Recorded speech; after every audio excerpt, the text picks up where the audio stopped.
Akkam jirtu maatiiwwan qubee akaadaamii baga nagaan gara YouTube channel keenyatti dhuftan ani Lammeessaa Baqqalaati. Guyyaa irraa keemistirii kutaa 11ffaa Unit 2 Chemical Bonding kan jedhu paartii 11ffaa 2.5 Chemical Bonding Theories kan jedhu qabadhee isinii dhiyaadheera. Amma viidiyoo keenyaatti na hordofaa. So here are your objective yookiin immoo kaayyoo barannoo keenya. At the end of this lesson you will be able to name two chemical bonding theories. Erga barannoo kana barattanii yookiin immoo qabiyyee kana hubattanii booda theorywan bondii lamaan ibsuu qabdu. There are two types of chemical bonding theory: valence bond theory and molecular orbital theory. Valence bond theory fi molecular orbital theory kan jedhu theorywan lamaan kana sirriitti ibsuu qabdu. Then explain the valence bond theory. Valence bond theory maal akka ta'e ibsuu qabdu jechuudha. Valence bond theory. Valence bond theory maal ibsa? Covalent bonding yeroo kam uumama kan jedhu ibsa.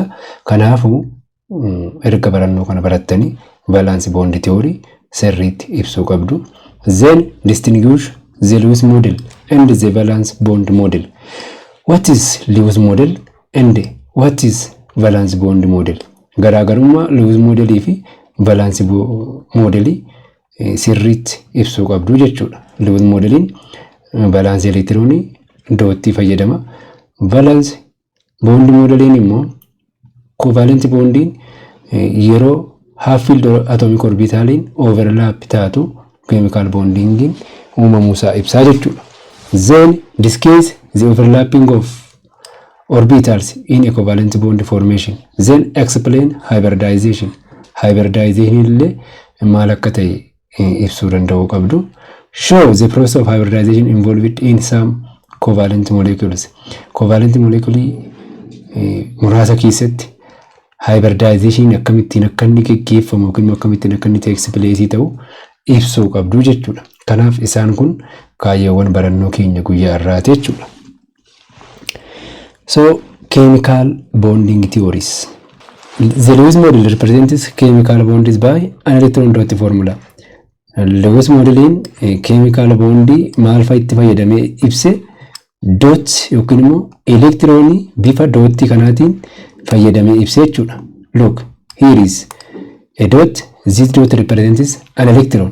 Kanaaf Lewis modelin chemical bondi electron bifa dootti kanaatiin ibsee jechuudha. However, it fails to explain the formation of chemical bonds. Akkamittiin akka chemical bondiin uumamu irratti maal hin kennu jechuudha. Ibsa bal'aan kennin jechuudha. Garuu maal ibse electroniin bifa dootti kanaan barreeffamuu isheedha kan inni ibse jechuudha. So it does not explain why atoms bond or why atoms form chemical bond. Atoomonni maaliif akka chemical bond uuman hin ibsine jechuudha. Atoomonni maaliif chemical bond uumu? To form stable electron configuration. Electron configuration isaanii stable gochuuf atoomonni bond uumu kana hin ibsine jechuudha. Lewis modeling. It cannot explain bond formation mechanism. How bond is formed or the mechanism of bond formation. It cannot explain. Adeemsa yookiin immoo mechanismii bonding ittiin uumamu hin ibsine jechuudha. Lewis modeling. It fails to explain bond strengths and bond lengths. Ammas bond strengths fi bond lengths hin ibsine achirratti hanqina qabaachuu Lewis modeling. It cannot explain molecular shape. Molecular shape illee maal akka ta'e hin ibsine jechuudha. Simply he represents chemical bonds by electron dot formula.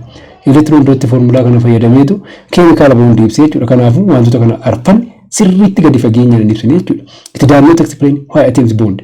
Atoomonni maaliif akka bondii uuman hin ibsine. Atoomonni maaliif bondii uumu? Stable ta'uuf. Gaafa stable ta'an immoo electron configuration isaanii atoomota yookiin elementoota noble gaasii fakkaataa jechuudha. Kanaaf stable ta'uuf kan atoomonni bondii uuman. Inni kan biraan it cannot explain bond formation mechanism.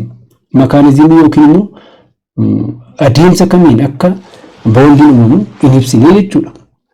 And also it fails to explain bond strength. Cimina bondotaa fi Akkuma kana dheerina boondotaallee hin ibsine jechuudha. Isa kamtu boondii cimaadha, isa kamtu immoo boondii laafaadha jedhee yookiin immoo wiikiidha jedhee hin ibsine jechuudha. It cannot explain molecular shape. Molecular shapein maalirratti akka hundaa'u molecular shape moleculoota yookiin immoo covalent bondii hin ibsine jechuudha. Kanaaf hanqina qaba jechuudha. So covalent bonds are more accurately explained using the two modern bonding theory. Kanaafi covalent bonding kan inni sirriitti ittiin ibsame maal jechuudha? Modern bonding theory dha. Modern bonding theory kun bakka gurguddaa lamatti qoodama. The first one is valence bond theory, VBT, valence bond theory. And the second one is molecular orbital theory. Kanaaf amma covalent bonding more accurately kan inni ittiin ibsame valence bond theory fi molecular orbital theory jechuudha. Valence bond theory maal akka ta'e akkuma kanallee molecular orbital theory maal akka ta'e waliin ilaalla. We will see it. So 2.51 valence bond theory.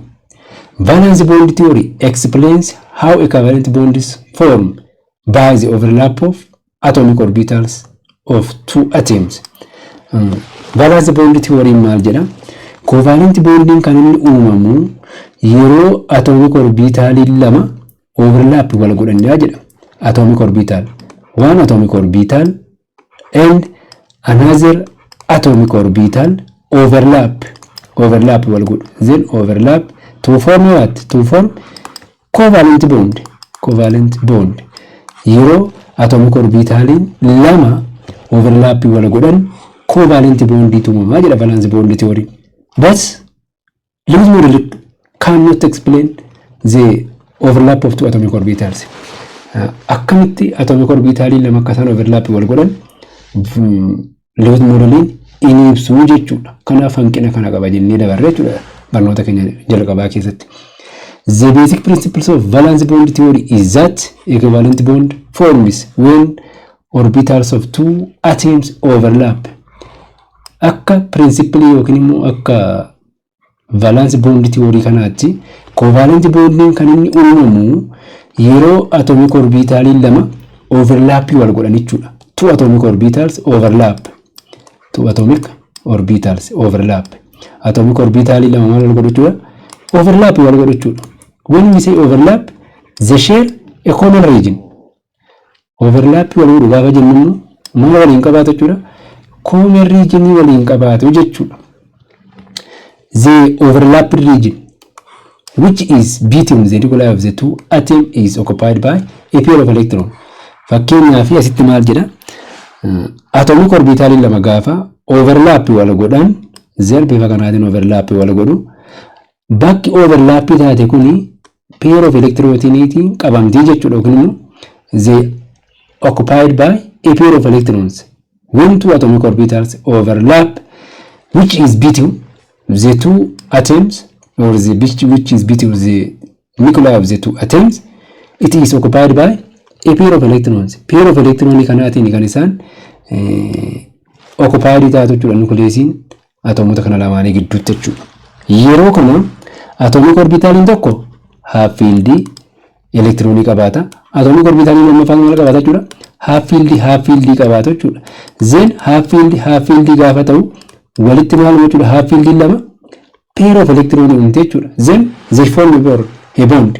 Pair of electron gaafa taatu maal taate jechuudha? Isheen bondii uumte jechuudha. Therefore the overlap region, which is between the nuclei of the two atoms, is occupied by a pair of electrons. Each overlapping orbital contains one unpaired electron, and these electrons pair up with opposite spins. Asitti immoo maal jedha? Atomic orbitalin tokko unpaired electronii qaba. Atomic orbitalin kan biraas unpaired electronii qabaata jechuudha. Yeroo kana overlap wal godhu pair of electronii uumu jechuudha. Pair of electronii gaafa uumamu immoo akkamitti barreeffamu? Opposite spinitiin barreeffamu jechuudha. Opposite spin jechuun one is up and the second is down. Bifa kanaatiin jechuudha. Opposite spin jenna. Yeroo electron tokko gara olii taate electron tokko immoo gara gadii taatu opposite spin jenna jechuudha. Kanaaf pair of electron isaan kuni opposite spinitiin barreeffamu jechuudha. only half-filled orbitals participate in bond formation. Bond formation keessatti kan hirmaatu atomic orbital half-filled qabdu qofaadha jechuudha. Full-filled taanaan bond formation keessatti hirmaatu. Maaliif full-filled erga ta'eeti overlap gochuu hin danda'u, zen bond uumuu hin danda'u jechuudha. Garuu half-filled yoo ta'e kan biraa wajjin, kan biraa atomic orbital kan biraa wajjin overlap wal godhee maal jechuudha bondi uumaa jechuudha. Overlap means the two orbitals share a common region in space. Overlap gaafa jennu maal qabaatu jechuudha? Common region qabaatu jechuudha. Fakkeenyaaf amma sitti yoo fudhanne look, here is atomic orbital of one atom and here is another atomic orbital of another atom. Then they share a common region. Common region asii qabaatu jechuudha. Common region kun maaliin qabamte jechuudha? Pair of electrons qabaatu. Atomic orbital kun electron tokko qabdi. Atomic orbital kun electron tokko qabdi. Then this space or the overlapped region occupies by a pair of electron. A pair of electron itin occupy taate jechuudha kun pair of electron. Pair of electron itin occupy taate jechuudha. Kanaafu akka valence bond theory covalent bonding kan inni uumamu yeroo atomic orbital lama overlap wal godhudha jedha. Kanaaf theory kana sirriitti hubachuu qabdu jechuudha. Consider the formation of hydrogen molecule. Amma mee hydrogen molecule akkamitti akka inni uumamu waliin ilaalu. Hydrogen molecule means hydrogen molecule ni atomota hydrogenii lamarraati kan inni ijaarame yookiin immoo kan inni uumame jechuudha. Then each hydrogen atom has the electron configuration of what? 1s1. Hydrogen kuni 1s1 electron configuration qabdi. Inni kunis 1s1 electron configuration qabdi jechuudha. Lamaan isheeyyuu maal qabaatte jechuudha? Half-filled. Warri kun maal jechuudha? Half-filled electron, half-filled electron qabaatte jechuudha. Then their 1s orbitals overlap and forms covalent bond. Warri kun lamaan maal godha jechuudha? Half-filled atomic orbital hydrogen lamaan kana overlap wal godhu. Yeroo kana maal ta'uma? Covalent bond ta'uma jechuudha. Akkuma kan roobataa turre yookiin immoo ilaalaa turre hydrogen bonding fakkeenyaaf amma akka Lewis modelitti hydrogen kuni balance electron ishee dooti tokkoon barreessina. Kan hydrogen kana dooti tokkoon barreessina jechuudha. Then isaan kun lamaan maal wal godhu jedha akka Lewis modelitti share wal godhu. Then covalent bond ta'uma jechuudha. Garuu akka valence bond theorytti share otoo hin taane unpaired electron kuni overlap wal godhu jechuudha. Then they overlap to form covalent bond. Half-filled atomic orbital hydrogen kana lamaani overlap wal godheetu chemical bond uumaa jechuudha. So the attraction between the positive nuclei and the electron density in the overlapped region holds the atoms together. Atomota kana lamaan kan walitti qabee kaa'umaa jechuudha. Attraction positive nuclei fi electron jechuudha. Because nucleus has positive charge and electron is negatively charged, then they attract each other. Therefore, the attraction between the positive nuclei and the electron density in the overlap region hold the atoms together. Look this example. As we said, hydrogen molecule is composed of two hydrogen atoms. Then one hydrogen atom has electron configuration of 1s1. Then another hydrogen atom has electron configuration of 1s1. Then they overlap. The 1s of one hydrogen atom overlap with the 1s of another hydrogen atom. Then they form a pair of electrons in the occupied or the region where they are overlapped. Then this pair of electrons are occupied by what? Or written by opposite spin. Opposite spin an barreeffamu jechuudha. Electronin overlap taate kun tokko gara gadii tokko gara olii jechuudha. Then by this mechanism hydrogen molecule is formed. So this figure shows the atomic orbital overlap and bonding in hydrogen. akkamittiin akka valence bond theory-dhaan hydrogen molecule hydrogen atom irraa chemical bonding-dhaan akka inni uumamu agarsiisa jechuudha. The bond strength between any two atoms depends on the attraction of the nuclei for the shared electrons. Jabinni bondotaa maratu hundaa jechuudha. Attraction nucleusota atoomii bondii uuman lamaanii fi shared electron irratti hundaa jechuudha. Yoo attraction isaa cimaa ta'e bond strength uuma. Yoo attraction isaa xiqqaa ta'e weak bond uumama jechuudha. The greater the orbital overlap, the stronger or the more stable the bond. This means that if the orbital overlap is greater, then the bond becomes strong. If the bond becomes strong, they are more stable. The bond becomes stable. Kana jechuun maal jechuudha? Yoo atomic orbital overlap wal godhan cimaa ta'e bondiin maal ta'a jechuudha? Cimaa ta'a. Bondiin strong dha taanaan more stable dha jechuudha bondiin uumamu. Kanammoo akkamittiin maximize gochuu dandeenya? To maximum or the maximum bond strength occurs at the internuclear distance. Means that bond length where the orbital overlap is optimal. Maximum bond strength kan uumaratti jechuudha yeroo bondiin internuclear axis yookiin immoo internuclear bond irratti yookiin bond axis irratti yeroo bondiin uumamu bond length isaa maal ta'a xiqqaata. Bond length xiqqaata jechuun bond strength maal ta'a jechuudha cimaa ta'a jechuudha. This leads to a maximum bond strength or bond energy.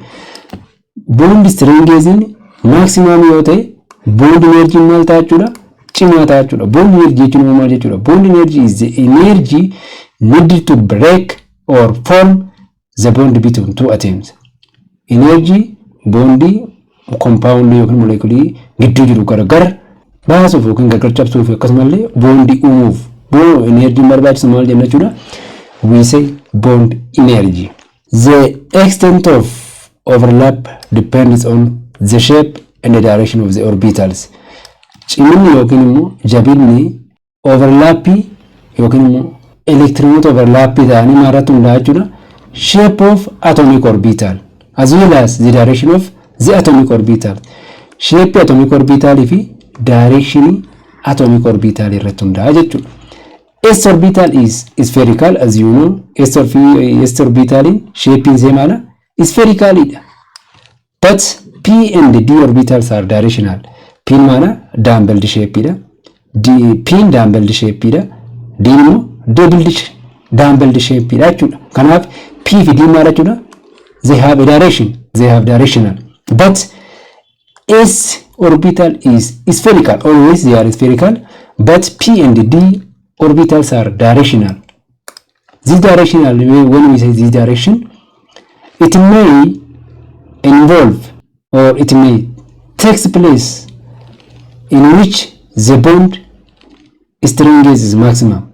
Yoo barbaadan head to head overlap gochuu danda'u. Yoo barbaadan side to side overlap wal gochuu danda'u. Yeroo kana bondiin isaanii direction isaan ittiin overlap wal godhan irratti hundaa jechuudha. So a bond involving P and D orbitals will tend to be oriented in the direction that maximize what? The overlap. Kallattii ittiin maximum bond strength uumamin maal gochuu danda'u jechuudha? Bondii yookiin overlap wal gochuu danda'u jechuudha. P fi D because they are that directional jennee irra waan ta'eef jechuudha. Generally in this lesson we will see the three basic orbital overlaps. Barnoota kana keessatti kan nuti ilaallu three basic orbital overlap kan jedhu wajjin ilaallaa jechuudha. Sadii qofa ta'uun taane isaan baay'eedha. Gara asirratti kan nuti ilaallu overlap orbital sadan ilaallaa jechuudha. Isaan kun maal jedhamanii beekamu? Basic jedhamanii beekamu jechuudha. The first one is SS overlap and the second one is SP overlap and the third one is PP overlap. Therefore, these are the three basic orbitals overlap. How SS overlap takes place? SS overlap takes place between 2s orbitals. When two s orbitals overlap, that overlap is known as ss overlap. ss overlap kan jennu kan inni uumamu yeroo orbital yookiin atomic orbitaliin s lama overlap wal godhu yeroo isaan common region waliin qabaatan overlapping uumamu ss overlap jenna jechuudha. The second one is sp overlap. sp overlap is formed when one s orbital and another 1p orbitals overlap. Therefore, overlap between an s and p orbital is known as sp overlap. Yeroo s fi p orbital overlap wal godhan sp overlap jenna jechuudha. The third one is pp overlap. pp overlap is formed or the overlap between p and p, or it is the overlap formed between 2p atomic orbitals. Yeroo atomic orbital in p lama overlap wal godhan overlap in maal jedhama jechuudha, pp overlap jedhama jechuudha. Look, akkuma jalqaba ilaalaa turre, here is s orbital and also here is s orbital. Generally, when two atomic orbitals or when two s orbitals overlap, the overlap formed is ss overlap. ss overlap ita jechuudha. Sigma la, sigma means sigma bond is a bond along the bond axis. Bond axis yookiin immoo bond axis irratti overlap ta'u yookiin immoo internuclear axis irratti overlap ta'u jechuudha. Yeroo kana ss jenna jechuudha. s fi s kan biraa overlap wal godhan. The second one is s orbital and p orbital. Look, here is spherical s orbital and here is doubled p orbital. Then they overlap to form sp overlap. sp sigma overlap umu jechuudha. Isaan kunis fakkeenyaaf amma kun spherical dha. Then yeroo kana maal ta'a jechuudha, s fi p2 overlap wal godhe jechuudha. Kun sp dha jechuudha. Then kunis s fi s dha jechuudha. Then the third one is p orbital and another p orbitals overlap. p orbital in tokko gaafa overlap wal godhan jechuudha. They form pp orbital overlap. pp orbital overlap ituma pvp. Then kun maal jechuudha, pp jechuudha. Yeroo kana p lamaaniyyuu half field qabu, asitti sp half field qabu, asitti s lamaan half field qabaatu jechuudha. Kanaaf isaan kun three basic orbital overlap jennee ibsuu dandeenya jechuudha. Look this example. Example of ss overlapping. Akkuma jalqaba isin ibsaa ture, hydrogen bonding yookiin immoo hydrogen molecule yoo fudhanne jechuudha. Hydrogen kuni hydrogen molecule hydrogenota atomic hydrogenota lamarraa uumame. Then hydrogen tokko waanis atomic orbital qabdi. Then hydrogen kan biraas waanis atomic orbital qabaatte jechuudha. Then they overlap. Atomic orbital kun lamaan maal godhu, overlap wal godhu. Yeroo kana common space yookiin immoo common region waliin qabaatu jechuudha. Isheen kun maal jechuudha, bakka sanaan itti overlap wal godhan. Then the pair of electrons is written with opposite spin. Electron overlap taate kuni opposite spin ni barreeffama jechuudha. One is up and the other is down. Inni tokko gara gadi, inni tokko gara olii. Yeroo kana opposite spin jenna jechuudha. Kanaaf amma 1s fi 1s2 overlap wal godhe, then ss overlap jenna jechuudha. Now let us see another example, pp overlapping. For example, if we take the bond in fluorine molecule, you know fluorine molecule is composed of two fluorine atoms, then one fluorine atom and another fluorine atom. So you know the electron configuration of fluorine. As you know, fluorine has 9 electrons, then 1s2, 2s2, 2p5 qabaata jechuudha. Then 1s2 kuni inni electronii waan ta'eef bond formation keessatti hin hirmaatani. Then 2s fi 2p kana jechuudha. Valansiin electronii fluorinii torbadha. Then amma maal goona jechuudha, 2s2. Then akkuma beektanii p subshellin orbitaalii meeqa qaba? Orbitaalii 3 qaba jechuudha. x orbital, px orbital, py orbital and pz orbital. Then each orbital can accommodate a maximum of 2 electron. Orbitalin tokko amma yookiin maximum yookiin immoo electronin baachuu danda'u amma meeqatti jechuudha amma lamaatti jechuudha. Kanaaf amma p'n asitti 5dha jechuudha 2p5 jenne waan ta'eef then x'n kuni electronii lama baachuu danda'a then opposite spin barreessina y'in kunis electronii lama baachuu danda'a opposite spin barreessina then z'n kun unfilled yookiin immoo unpaired dha jechuudha half filled dha. Yeroo kanamma kun kan atomic formula tokkodha. Atomic formula tokkos kanuma qabaata jechuudha. Kana booda maaltu ta'a jechuudha pz of fluorine and another pz of fluorine overlap head on. Kanaaf amma kun pz fluorine atomic tokkodha. Kunis pz fluorine atomic tokkodha. Then they overlap to form a covalent bond. Overlap wal gochuutiin covalent bond jechuudha. Kanaaf atomic orbital fluorine tokko fi atomic orbital fluorine tokko asitti kan pz isaanii gaafa overlap wal godhan yeroo kana fluorine molecule tuumume jechuudha. Then we say such type of overlapping is pp overlap. Maali pp jenni atomic orbital p lamatu overlap wal godheef pp overlapping jenne jechuudha. So this figure shows orbital and spin pairing in the formation of fluorine molecule. Fluorine molecule valence bond theory tiin adeemsa kanaan uumamte jechuudha. So the two p orbitals interact. Two p orbital ni atomic orbital kun maal wal godhu jechuudha interact wal godhu yookiin walitti dhufu jechuudha. Erga walitti dhufanii bond uumu jechuudha. Bond immoo akkamitti uuman end to end dhumaaf dhumaan yookiin immoo fiixeedhaan walitti dhufan jechuudha. That is along the bond axis. Isarratti bond axis kanarratti along the bond axis or along the internuclear axis. Bond axis yookiin immoo internuclear axis. Bond axis kan jennu maali? Bond axis is the bond or an imaginary line which connects the two nuclei. Bond axis yookiin immoo bond line kan jennu imaginary dha jechuudha. Qabatamaa ta'uu hin taane imaginary dha. Line nucleosota lamaan wal qunnamsiisu jechuudha. Bondiin achirratti uumame jechuudha amma pp orbital keessatti. SS keessatti achirratti uumame jechuudha. So it is formed end to end. Dhumaaf dhumaan along the orbital axis to attain maximum overlap.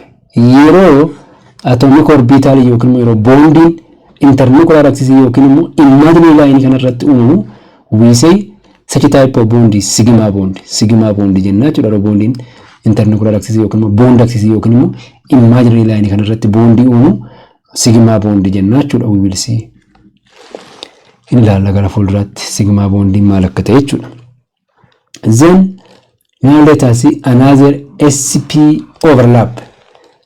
Sp overlap kan jennu immoo s atomic orbital fi p atomic orbital gaafa overlap wal godhan maal jenna sp overlap jenna jechuudha. Look this example.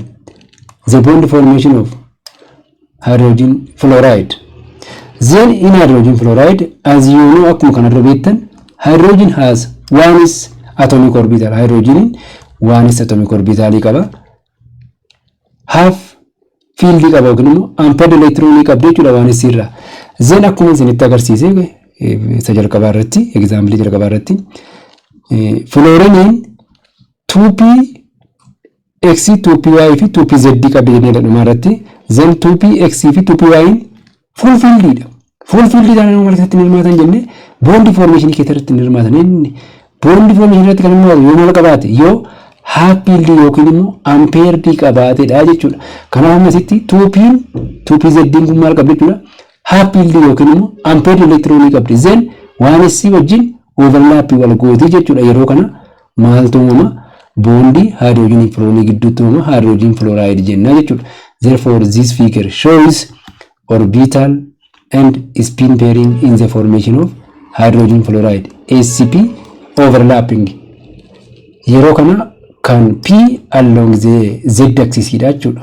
Then along the z axis which is on the axis on the bond axis kanarratti kan overlapping ta'e kun kan bondiin uume yeroo kana sigma bond jennee ibsuu dandeenya jechuudha. One is orbital of hydrogen. Look, one is orbital of hydrogen overlap with the half-filled 2pz orbital of fluorine along the z-axis. Z-axis along the z-axis irratti kan inni overlap ta'ee jechuudha. Kanaaf sadan isaanii sirriitti adda baafachuu qabdu. S overlap yeroo atomic orbitaliin S2 overlap wal godhan, pp overlap yeroo atomic orbitaliin P2 overlap wal godhan, sp overlap yeroo sc fi p atomic orbitaliin overlap wal godhan uumamaa jechuudha. Inni kan biraan kan nuti wajjin ilaallu sigma bondidha. Sigma, here is the representation of sigma bond. Isheen kuni mallattittiin kun sigmaadha jechuudha. So sigma bond jechuun maal jechuudha?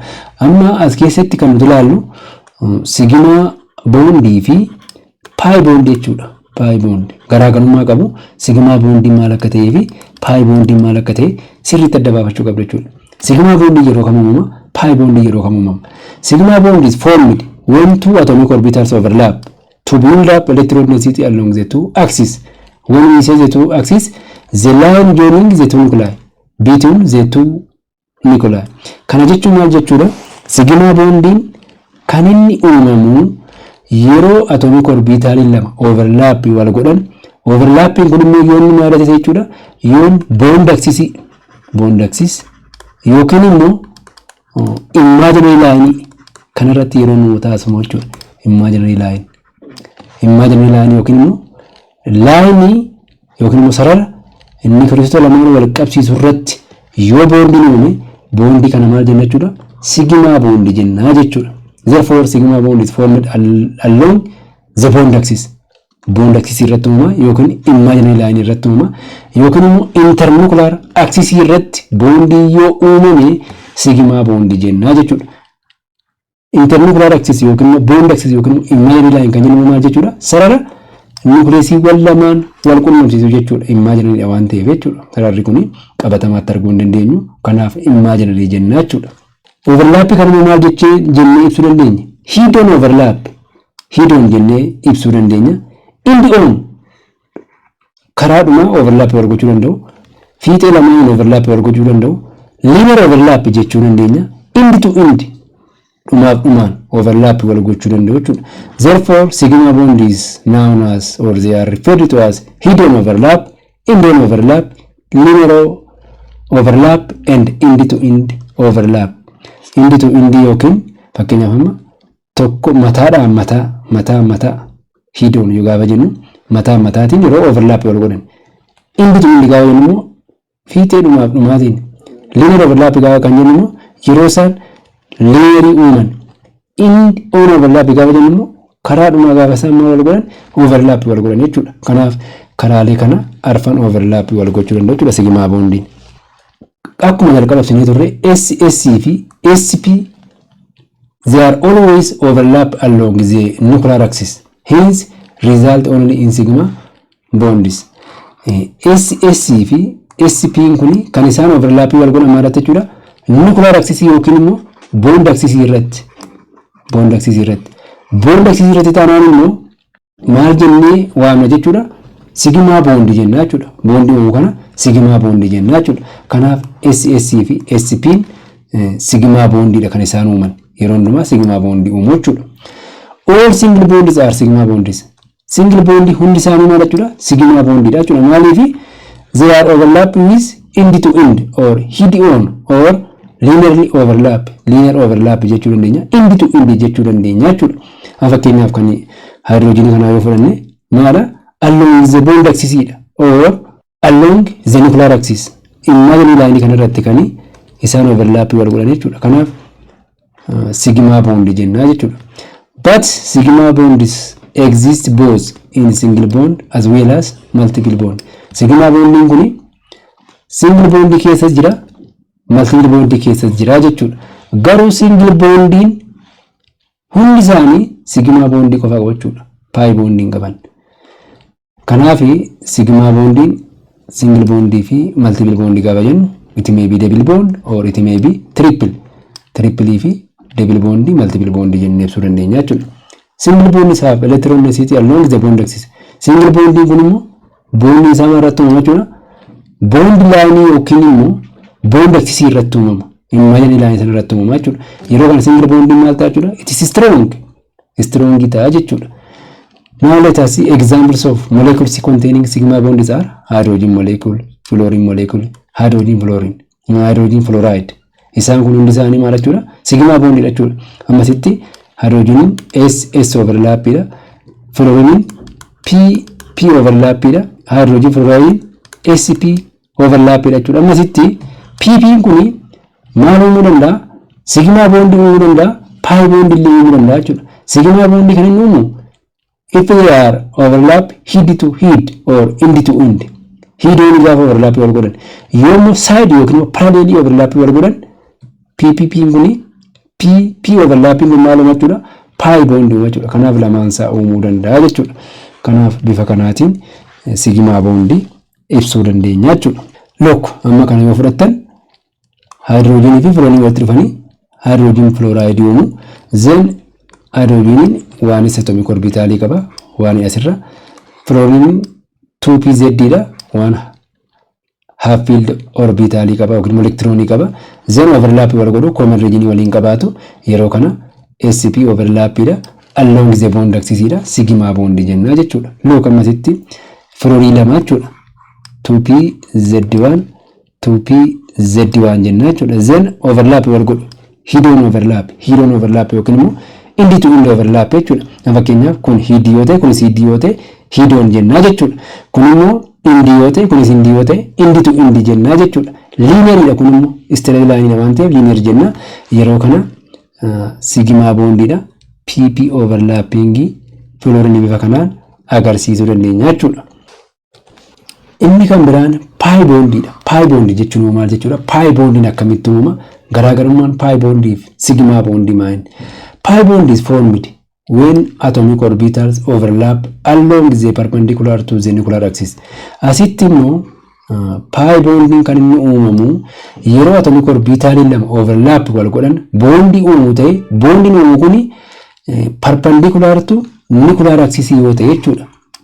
Sigma bondii maratti uumama nuclear axis irratti uumama. Inni kun immoo perpendicular to nuclear axis. Fakkeenyaaf amma kun nuclear axis dha jennee yoo fudhanne yookiin immoo imaginary line dha yoo jennee fudhanne bond axis yookiin immoo nuclear axis jennee yoo fudhanne bond line kana irratti uumamu sigma bondidha. Bondin perpendicular to line kana uumamu maal jedhama jechuudha? Sigma bondii jedhama jechuudha. It is said to be side to side bifa kanaatiin jechuudha. Or sideways or laterally overlapping.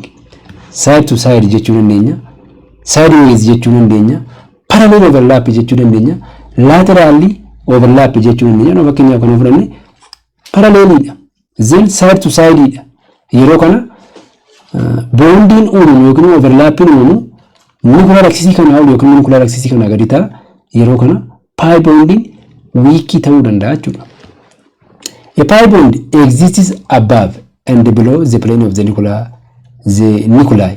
Kanaaf amma bondin uumamu kun jechuudha. Pi bondin kuni above yookiin immoo below ta'a jechuudha. Bond axis kana garraa yookiin gajjallaa ta'a. Gara gadi yookiin gara olii ta'a jechuudha. Kanaaf plane kana gara olii yookiin immoo gara olii irratti argama jechuudha. Bondin. Pi bonds are present in double bonds and triple bonds, but it does not found in a single bond. Pi bondin kuni double bond akkuma jalqaba jenne multiple bondi keessa qofaatti kan inni argamu. Single bondi keessatti hin argamu jechuudha. Maaliif single bondi kan inni uumamu hidden overlap dha. Then it is head to head overlap yookiin immoo end to end overlap dha jennee waan ta'eef yeroo kana single bondi uumamu jechuudha. Kanaaf pi bondin single bondi keessatti hin argamu jechuudha. A double bond consists of one sigma bond and one pi bond. Double bonding kuni sigma bondi tokkoo fi pi bondi tokko qabaa jechuudha. A triple bond consists of one sigma bond and two pi bond. Triple bond yommuu sigma bondi tokkoo fi pi bondi lama qabachuudha. Sigma bondin akkamitti uumama, pi bondin akkamitti uumama kan jedhu amma ilaalaa turre. Garuu triple bondii fi single bondii keessatti sigma bondii fi pi bondii akkamittiin lakkoone fakkeenyaaf Double bonding pi bondii tokko fi sigma bondii tokko qaba jennee akkamitti adda baasuu dandeenya kan jedhu waliin ilaallaa jechuudha. Examples of molecules containing pi bonds. Ethene means carbon double bond jechuudha. Then carbon double bond taanaan yookiin immoo magaalaa double bond jedhamu maaltu jiraachuu danda'a? Pi bond jiraachuu danda'a. In addition to pi bond there may be sigma bond illee jiraachuu danda'a jechuudha. Acetylene or ethylene kun immoo carbon triple bond kana keessattis pi bond uumuu danda'a. Nitrogen has triple bond dha. Then sulfur dioxide illee maal uumuu danda'a? Double bond uumuu danda'a. Nitrate ion kun illee double bond nitrogen oxygen gidduutti uumuu dandeessa jechuudha. Yeroo kana maaltu jira? Multiple bond jira waan ta'eef pi bond qabaachuu danda'u jechuudha. Look this example kana ilaalaa. P orbital kunis P orbital dha. Then PP overlap akkuma jalqabatanii jechuudha.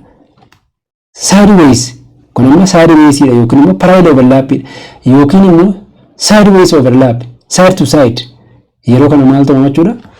Pi bond tumamu jechuudha. Pi bond keessatti bondi ol yookiin immoo bondi gad jechuudha. Plane kana gad yookiin plane kana olitti tumamu jechuudha. Yeroo kana immoo nucleus kanarraa baay'ee fagoo jira waan ta'eef bondiin kun maal ta'a? Weak ta'a. Sababni isaa attraction nucleus fi bakka argama electron kana nucleus irraa fagoo waan ta'eef attraction ishee xiqqaa taati.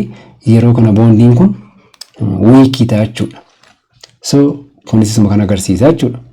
This figure shows formation of a pi bond by the overlap of two half-filled p orbitals that are perpendicular to the internuclear axis. Amma sirraa akkuma laal laaniin kun internuclear axis dha. Then overlapping uumuu jechuudha perpendicular laanii kanaaf yeroo kana pi bond jenna jechuudha. Amma sitti waan nuti hubachuu qabnu bondi strength fi bondi length walitti finnee hubachuu qabna jechuudha. Sigma bond is stronger than pi bond. Sigma bond maal jenneera? Stronger than pi bond dha. Why? Maaliifidha? Maaliif sigma bond pi bond caalaa cimaa ta'e? Because the bond takes place along the nuclear axis. Amma sigma bond keessatti bondiin maalirratti uumama jenne? Nuclear axis yookiin bond axis irratti uumama. Then strong bond ta'a jechuudha. Sababa nucleusiin fi bakkitti electron overlap taate walitti dhiyoo ta'eef attraction isaa cimaa ta'a. Then sigma bondiin strong jechuudha. Stronger than pi bond. Pi bondin immoo sarara yookiin immoo imaginary line yookiin immoo bond axis kana waliif bond axis kana gadidha. Nucleus irraa fagaateetti bakka itti overlap uumamu jechuudha. Yeroo kanatti attraction xiqqaa ta'a. Then they are what? Weak ta'a jechuudha. Look, single bond taanaan longest dha. Then longest taanaan immoo weakest dha jechuudha. Sababni isaa single dha. Then bondiin uumamaadha long dha. Long gaafa ta'u weak ta'a jechuudha. Therefore single bond is longest bond, then the bond become weakest. Strongest isaa gaafa laallu immoo weakest dha jechuudha. Double bond shorter amma ta'e single bond irra shorter dha. Then weaker dha jechuudha. Weakest ta'uu hin taane weaker dha amma ta'e kan single bond irra ni jaala jechuudha. Triple bond yoo fudhannu immoo it is shortest ta'uu immoo bondiin tokko strongest dha jechuudha. Bondiin isaa immoo ciminni isaa immoo guddaa ta'a jechuudha. Kanaaf ammoo single bond weakest bond, double bond weaker dha, triple bond strongest. Kanaaf bifa kanaan hariiroo bond length fi bond strength sirriitti hubachuu qabdu jechuudha. Single taanaan longest dha, weakest dha jechuudha. Double taanaan immoo shorter dha, weaker dha. Triple taanaan immoo maal jechuudha? Shortest dha. Then strongest dha jechuudha.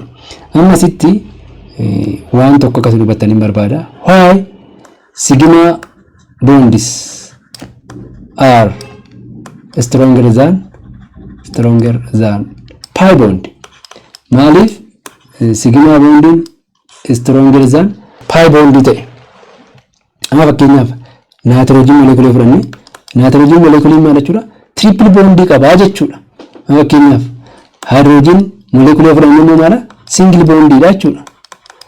Amma kanaaf inni kun cimaadha jenneerra. Inni nitrogen molecule fakkeenyaaf nitrogen triple bond uuma. strongest jenna. Single bond tanan immoo longest dha weakest dha jenna. Garuu jalqaba maal jennee turre hydrogen molecule keessatti sigma bond qofaatu uumamaa jenne. Amma cimina bond kana yoo fudhannu immoo nitrogen baay'ee cimaadha maaliif triple bond uumamaa waan ta'eef. Hydrogen immoo baay'ee weak dha bondin isaa maaliif single bond dha waan ta'eef. Garuu hydrogen keessa kan jiru maal jechuudha sigma bond qofadha.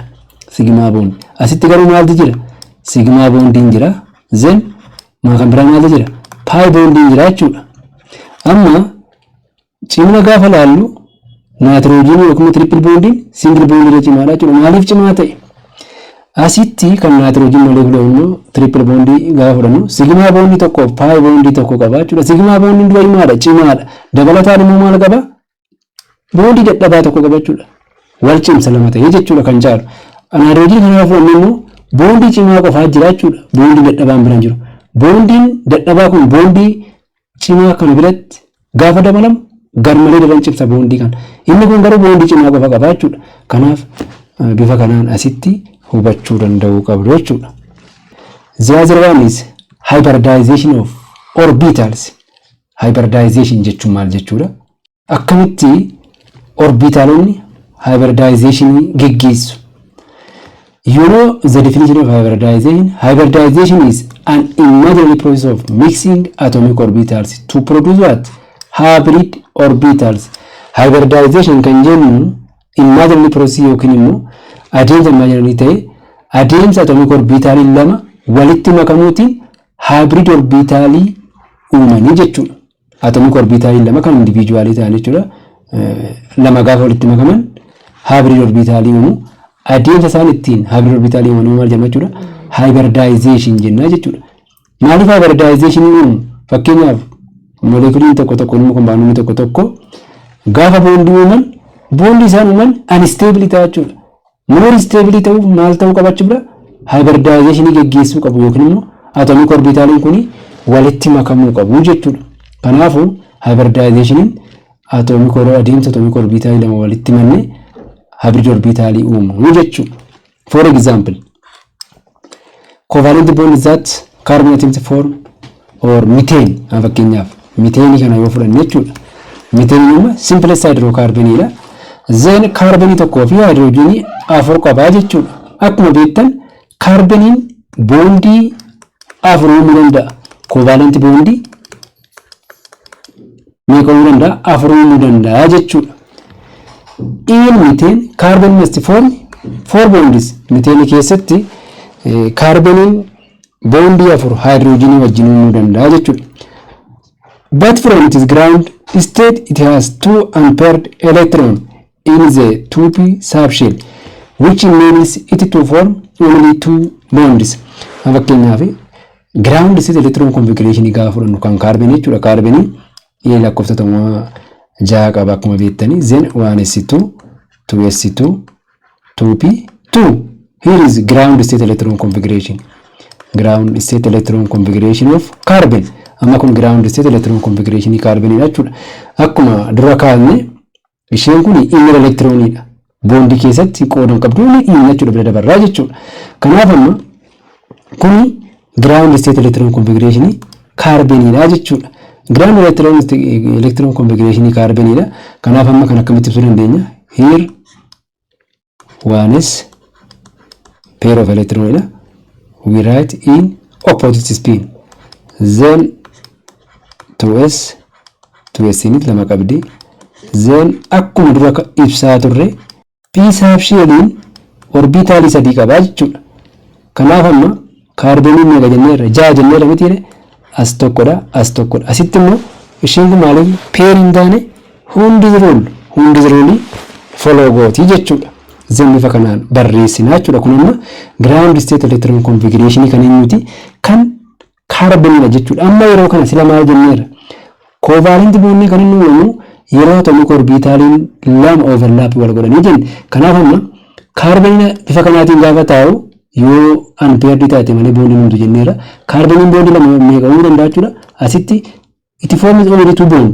2 bond uumuu taanaan maal ta'a jechuudha? Ishee kana ta'a jechuudha. CH2 immoo maal? It is unstable. but from its ground state it has two unpaired electrons in the subshell which enables it to form only two bonds. Two bonds kana qofa uumaa jechuudha. Maaliif CH2 qofa ta'a jechuudha. CH2 qofa ta'a jechuun this molecule is unstable jechuudha. Injiru yookiin immoo stable ni compound. Kanaafi carbon maal ta'uu qaba jechuudha. Hybridization geggeessuu qaba. Atomic orbital carbon maal ta'uu qabu? Walitti makamuu qabu yookiin immoo walitti dabalamuu qabu jechuudha. To form 4 bonds with hydrogen, it needs rearranging or mixing its atomic orbitals that has 4 unpaired electrons in the valence shell. Kanaaf amma atomic orbital hydrogen maal ta'uu qaba jechuudha. Hydrogen afur wajjin bond uumuuf rearrange wal gochuu qaba yookiin immoo walitti makamuu qaba. Erga walitti makamee unpaired electronii afur qabaata jechuudha. Yeroo kana immoo maaluma jechuudha hybridization geggeessa jechuudha. To have orbital diagram which has 4 unpaired electrons in the valence shell, one of the electrons in the 2s is promoted or excited to the pt2p orbital or to the higher energy sublevel. Amma jalqaba maal jenneerra? Ground state electron configuration of carbon which is 1s then 2s then 2p. 2p kana keessatti tokko jirti ampiti yookiin immoo impiti orbitali taaf jechuudha 2p keessatti.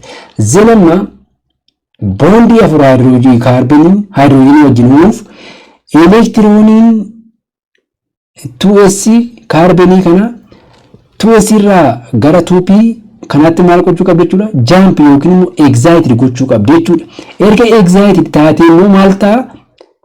Mix wal godhu yookiin immoo hybrid geggeessu jechuudha. Erga hybrid geggeessanii maaltu uuma jechuudha? Carboniin unpaired electronii afur qabaata jechuudha. So to excite the 2s electrons to a higher energy sublevel, energy must be absorbed. Electronii kana asii gara kanatti jump gochuuf electroniin yeroo jump taatu from lower energy level to the higher energy level, energy must be absorbed. Energy maal ta'uu qaba jechuudha? Absorbed ta'uu qaba jechuudha. Kanaaf energy absorb godheetu 2s irraa gara 2p kanatti maal taate jechuudha? Jump goote jechuudha. Yeroo jump gootu innasitti ishee kana ignore goonaan jenneerra maaliif energy dha waan ta'eef. Zenuma exactly gaafa taatu maal taate jechuudha? Excited. Then amma kuni kanessidha 2s then 1 1 1 amma yeroo kana maal taate jechuudha? Tokko tokko qabaattee jechuudha 2p. Then amma maal wal godhu wadatu jechuudha? Here is it is excited 2s electron or one of the 2s electron is excited to the 2p impede orbital together to p orbital electron tokko maal taate jechuudha? Jump goote jechuudha. Then excited taate jechuudha. Sana booda maal jira jechuudha? Mixing hybrid jechuudha. Walitti makamu. Then yeroo walitti makaman maaltu walitti makamu? sc tokkoo fi p sadii jechuudha. sp3. Then kun kan sc dha. Orbitaalni kun sanan immoo kan eenyudha? Kan p dha. Then tokko qabaattee jechuudha. Yeroo kanamma kaarboniin hydrogenii afur wajjin bondii uumuu dandeesse jechuudha. Yeroo kana isheen hagan hydrogenii tokko asiin dhuftee kanatti bondii uumti. Hydrogenii lamaffaa kanatti bondii uumti. Hydrogenii sadaffaa kanatti bondii uumti. Hydrogenii arfaffaa kanatti bondii uumti jechuudha. Then sc tokkoo fi p sadiitu mix wal godha yookiin immoo hybrid geggeessa jechuudha. Then sp3 jennaa jechuudha. The resulting excited state has greater than the ground state. Asitti ground state less energy excited state caala qabaachuu ishee ibsiti jechuudha. So this blending adeemsa nuti amma atomic orbital walitti makaa turre maal jedhama jechuudha? Hybridization jedhama. Erga hybridization geggeeffame orbital maal jedhama jechuudha?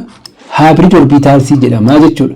So amma gaafa kan carbon kana walitti maknu S tokkoo fi P orbitaalii sadiitti walitti makame kanaan maal jedhama jechuudha? sp3 hybrid orbitaalii jenna jechuudha.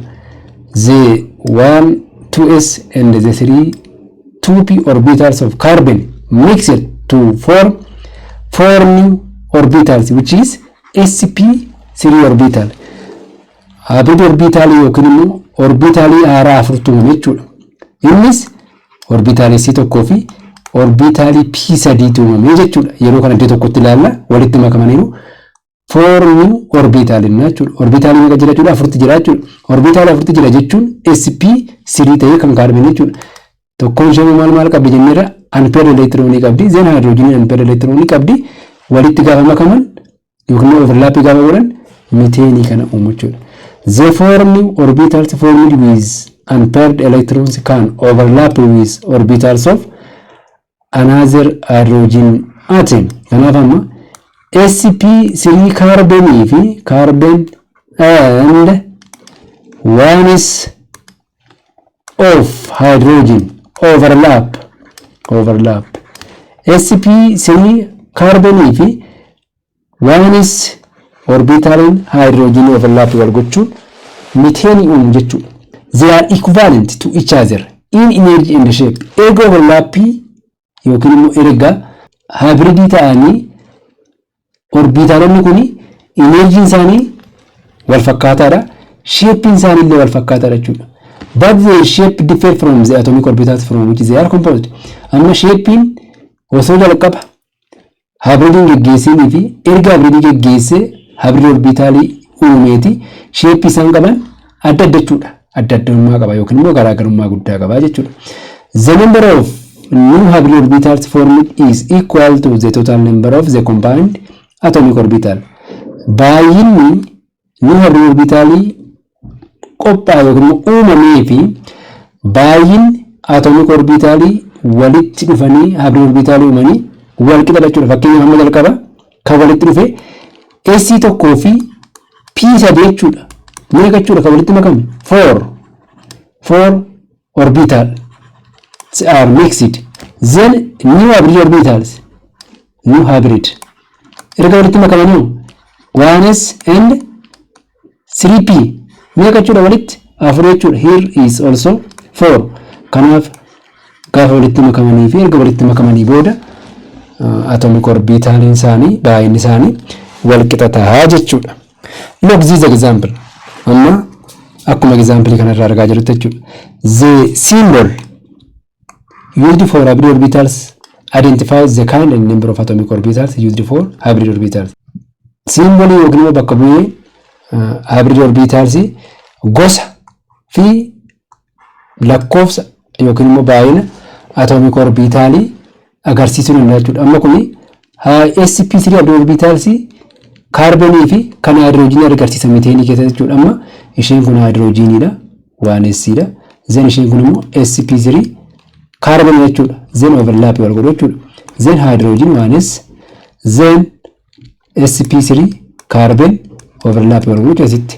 Then hydrogen 1s, then sp3 carbon overlap wal godhu jechuudha. Hydrogen 1s, then sp3 carbon overlap wal godhu jechuudha.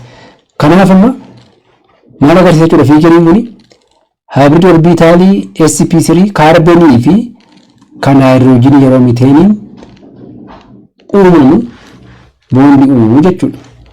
The bond when sp3 hybrid orbitals of carbon overlap with ones of hydrogen in methane. Kanaaf kan agarsiisa jechuudha. These all four bonds forms sigma bond. Amma keessa maal jennu pi bond hin jiru. Hundi isaanii bondiiwwan kun maal jechuudha? Sigmaadha. Sababni isaa single bondidha. Zan single bond erga ta'e along the bond axis dha. Yeroo kana sigma bondi qofaatu uumame jechuudha. Kanaaf barnoota keenya guyyaa irraa asumarratti xumurra. Next topic partii 12ffaa chemical bonding theories hybridization kan jedhu yookiin immoo gosoota hybridization kan waliin ilaallu ta'a. Warri YouTube channel kanaaf haaraa taatan subscribe gochuudhaan maatii ta'a. Video kana yoo jaallattan like gochuudhaan hiriyoota keessanii immoo share gochuu hin dagatinaa. Galatoomaa yeroo barnoota gaarii.